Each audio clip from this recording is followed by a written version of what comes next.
Introduction to Madama Butterfly. Giacomo Puccini, the great Verismo composer, was always in search of a great story.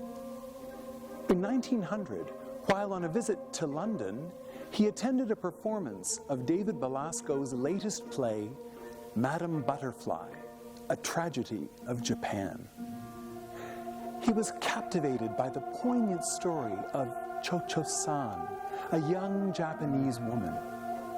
She is a geisha, trained in the art of music, dance, and hospitality. She falls in love with an American naval officer and bears him a child before she is abandoned by him. Faced with shame and sorrow, she chooses an honorable death over a dishonorable life. Puccini never visited Japan, but he did research the country and its music before he began work on the musical score. His intention was not to replicate, but rather suggest Japanese music. It would be an opera intended for a European audience that was enamored with all things exotic.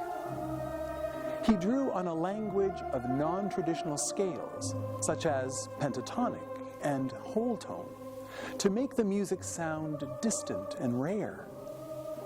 His orchestrations helped set the stage, using pizzicato strings to echo the sound of traditional Japanese instruments.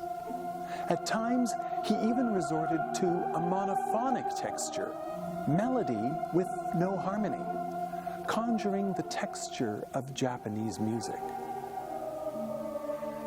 In Act 2, Scene 1, Butterfly sings the famous aria, Un bel dì vedremo. It is a declaration of love and hope. Later, she hears the sound of a ship's cannon. Looking out from her hilltop house at the harbor below, she spies Pinkerton's ship. In the background, Butterfly's aria is recapped in the orchestra. Significantly, it is not in the same key as it was heard before. Through the suggestive power of harmony, Puccini alerts us to the sad reality. All is not what it seems. After you study the prelude and the aria in detail, I invite you to explore the rest of the opera. You may even be moved to tears when you hear Cho-Cho-san sing farewell to her little boy, begging him to remember his mother's face.